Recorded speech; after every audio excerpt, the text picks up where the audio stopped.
Good morning students. कक्षा 8वीं में हमारा चल रहा था छठा चैप्टर दहन एवं ज्वाला। थोड़ा सा ये चैप्टर बचा हुआ है जो आज समाप्त हो जाएगा। आज सबसे पहले हमारा जो टॉपिक है वो है ज्वाला।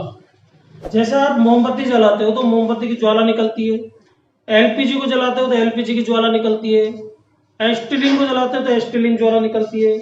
तो ये जो ज्वाला होती है, इस ज्वाला के बारे में आज आपको अध्ययन करना है कि मोमबत्ती की ज्वाला में कौन सा क्षेत्र पूर्ण दहन वाला होता है, कौन सा आंशिक दहन वाला होता है, कौन सा सबसे कम यानी कि अपूर्ण दहन वाला होता है। इसके लिए हम सबसे पहले ज्वाला का नामांकित चित्र बनाते हैं। देखिए,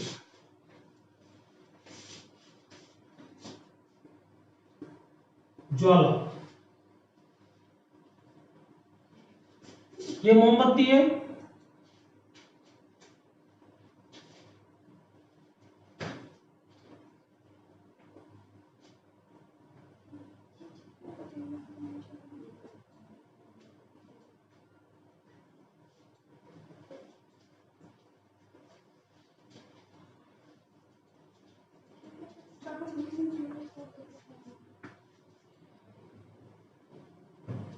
इसमें से मान लीजिए ये ज्वाला निकल रही है।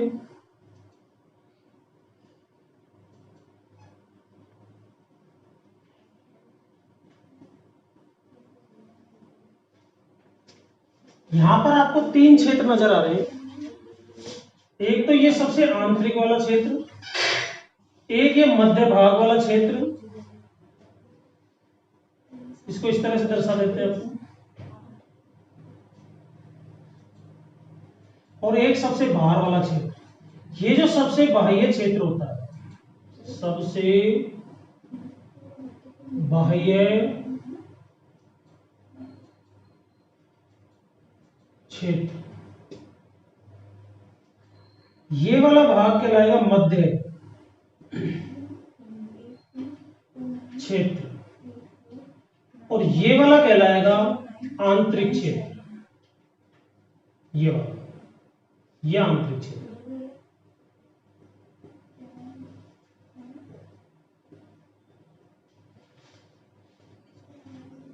अब सवाल ये उठता है कि इसमें नई बात क्या है। ये तो क्षेत्र वाली बात हो गई।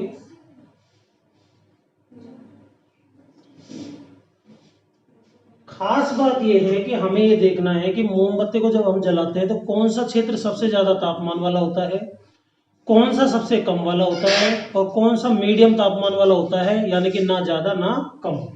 तो ध्यान रखना, जो सबसे बाहर वाला क्षेत्र होता है उच्चतम ताप होता है उसका, उच्चतम तापमान।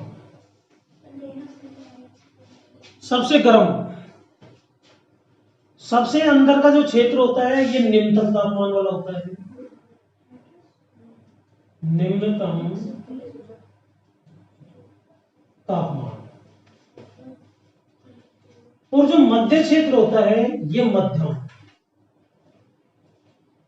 तापमान, यानी कि इसका तापमान बाह्य क्षेत्र से कम होता है, निम्नतम से ज्यादा होता है। ठीक है, ये जो होता है ये पूर्ण दहन वाला क्षेत्र है, पूर्ण दहन होता है इसमें ईंधन का। मध्य क्षेत्र जो होता है इसमें आंशिक दहन होता है,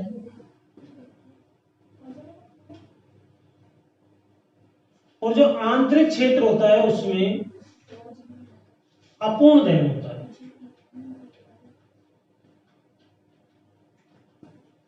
यानी कि एक तरह से दहन ना के बराबर होता है, तो इसमें अधजला पदार्थ यानी कि कार्बन रह जाता है।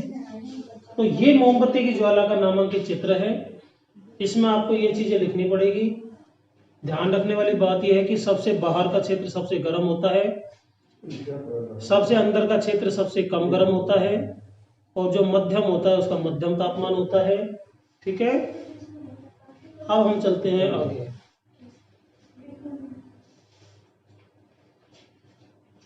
आदर्श ईंधन क्या है? अगर आपसे जैसे पानी गर्म करने के लिए कहा जाए और आपको ये ऑप्शन दिया जाए कि लकड़ी, उपले और एलपीजी में आप किस पे गर्म करना ज्यादा पसंद करोगे, तो निसंदेह आप कहोगे एलपीजी पर। क्यों कहोगे? उसके कुछ कारण हैं, उसके कुछ गुण हैं जो उसे लकड़ी और कोयले से अलग करती है।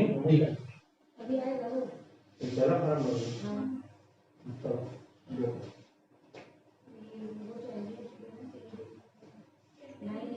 एक आदर्श ईंधन क्या होता है?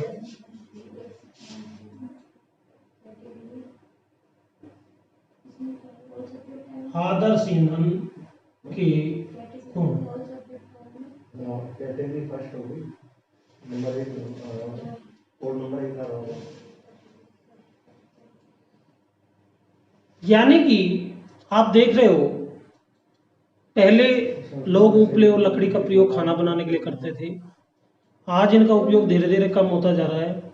लगभग सभी जगह एलपीजी, सीएनजी आदि का उपयोग बढ़ता जा रहा है।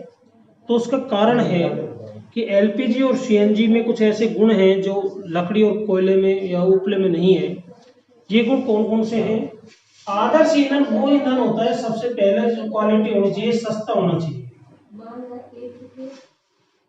यानी कि हम ऐसे ईंधन को प्राथमिकता देंगे जो सस्ता हो। दूसरी बात, ऊष्मीय मान अधिक हो।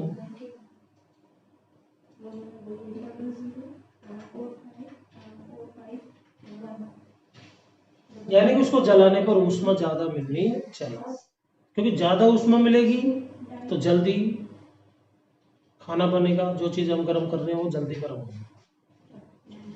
तीसरा, परिवहन आसान, उसको एक स्थान से दूसरे स्थान पर ले जाने में जो ट्रांसपोर्टेशन है वो इजी हो। जैसे महीने भर का जो आपका घर का ईंधन खर्च है वो एक एलपीजी के सिलेंडर के रूप में आता है। अब उस सिलेंडर को इजीली हम एक स्थान दूसरे स्थान पर ले जाएंगे।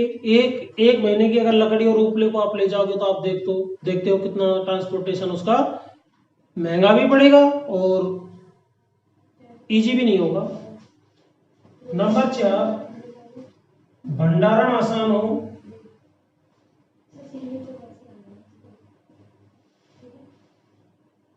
अपशिष्ट कम बने या नहीं बने। एलपीजी को आप जलाते हो तो कोई अपशिष्ट बनता है क्या?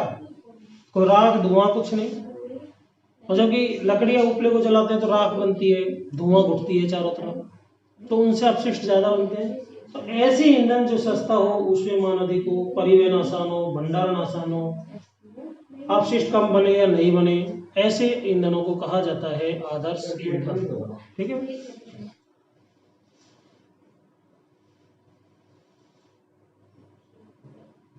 अब एक छोटी सी परिभाषा है, ऊष्मीय मान क्या होता है। देखिए,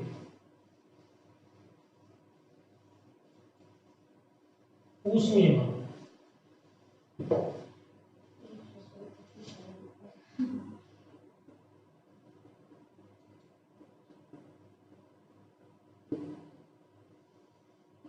एक किलोग्राम ईंधन को जलाने पर उत्पन्न ऊष्मा की मात्रा,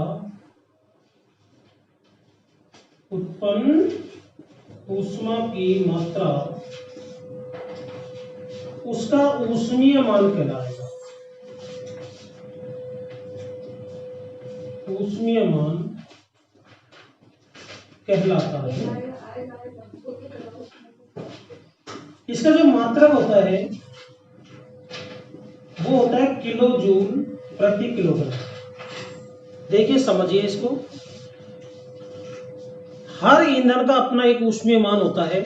जैसा आप 1 किलो लकड़ी को जलाओगे तो एक निश्चित मात्रा में ऊष्मा उत्पन्न होगी। आप 1 किलो एलपीजी को जलाओगे तो ज्यादा ऊष्मा उत्पन्न होगी। तो ये ऊष्मीय मान होता है। किसी भी ईंधन की क्वालिटी को किससे नापा जाता है? ऊष्मीय मान से नाप सकते हैं उसकी कि कोई ईंधन कितना अच्छा है। तो 1 किलोग्राम ईंधन को जब हम जलाते हैं तो उत्पन्न ऊष्मा की मात्रा को मापा जाता है। उसी मान को कहा जाता है ऊष्मीय मान। ऊष्मा आप जानते हो किलो जूल होता है। अब 1 किलोग्राम को जला रहे हैं तो प्रति किलोग्राम, एक तो इसका जो यूनिट हो गई किलो जूल प्रति किलोग्राम हो गई, राइट। अब इस चैप्टर का अंतिम जो टॉपिक है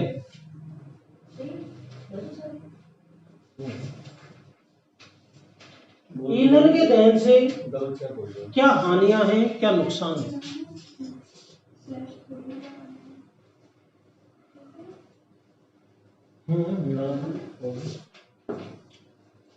ईंधन के दहन से उत्पन्न हानियां ये है जो महत्वपूर्ण भी है एग्जाम की दृष्टि से।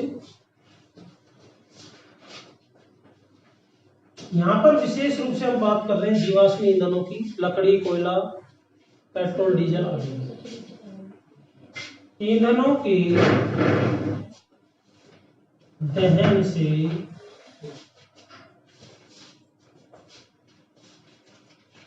हानियां, या शॉर्ट में आप कह सकते हो ईंधनों के दहन के दुष्प्रभाव।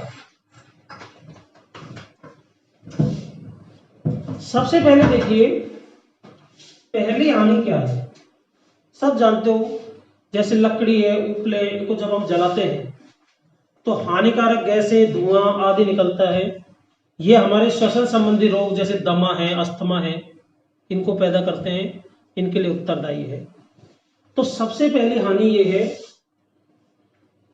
कि ईंधनों के दहन से क्या होता है, वायु प्रदूषण, एयर पोल्यूशन। और वायु प्रदूषण के कारण श्वसन संबंधी रोग होते हैं, श्वसन संबंधी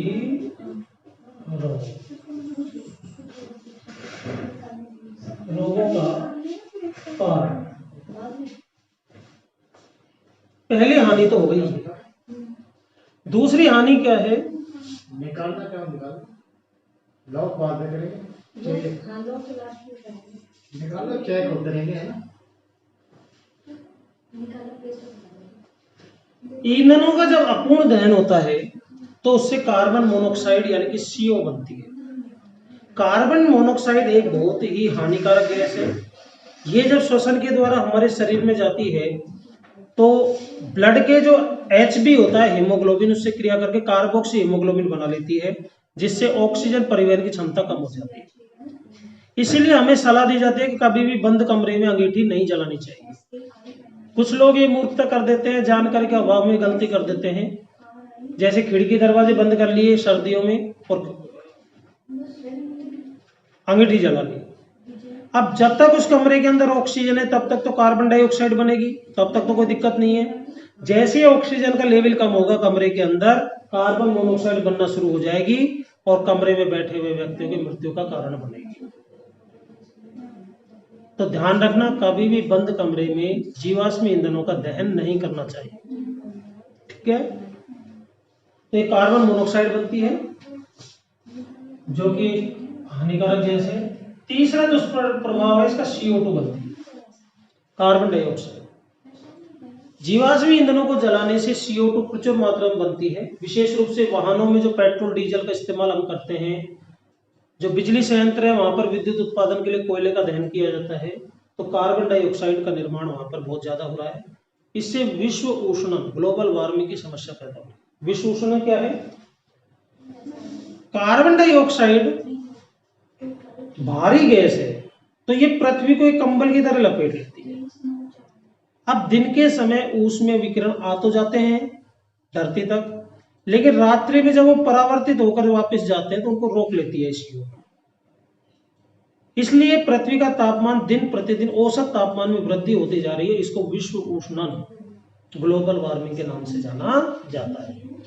तो CO2 बनती है, CO2 के कारण समस्या होती है विश्व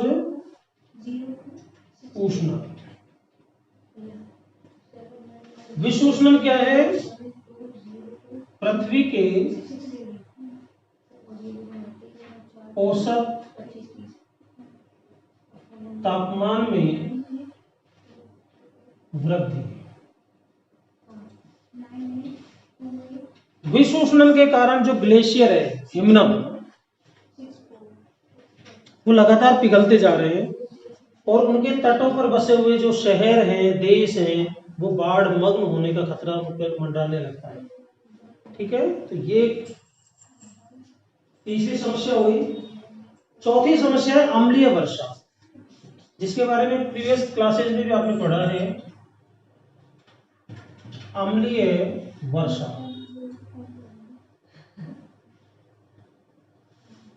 जीवाश्मी ईंधनों को जब हम जलाते हैं तो जीवाश्मी ईंधनों के अंदर सल्फर पाया जाता है, नाइट्रोजन पाई जाती है, कार्बन पाया जाता है। सल्फर जो होती है वो सल्फर डाइऑक्साइड गैस बनाती है, SO2, एक दम घुटू गैस है, हल्की सी भी जाती है तो हमारा दम घुटने लगता है इससे। और नाइट्रोजन के ऑक्साइड जब अंदर जाते हैं तो नाइट्रोजन के ऑक्साइड जब जल से क्रिया करते हैं तो नाइट्रिक अम्ल बनाते हैं। तो सल्फ्यूरिक अम्ल और नाइट्रिक अम्ल जब बारिश के जल के साथ पृथ्वी पर बरसते हैं, इसको कहा जाता है अम्ल वर्षा। अम्ल वर्षा के काफी दुष्प्रभाव देखने को मिलते हैं। जलीय जीव जंतु इससे मरने लगते हैं, पेड़ पौधों की जो पत्तियां होती है वो जल जाती है, उससे प्रकाश संश्लेषण की प्रक्रिया जो होती है वो मंद हो जाती है। संगमरमर से बने जो भवन होते हैं मार्बल से, उनको नुकसान पहुंचाती है, जिसको संगमरमर का कैंसर भी कहते हैं। इसके अतिरिक्त हमारी त्वचा में, आंखों में जलन पैदा करती है। तो अम्ल वर्षा जो होती है, अम्ल वर्षा का मूल कारण है ईंधनों का दहन। ठीक है,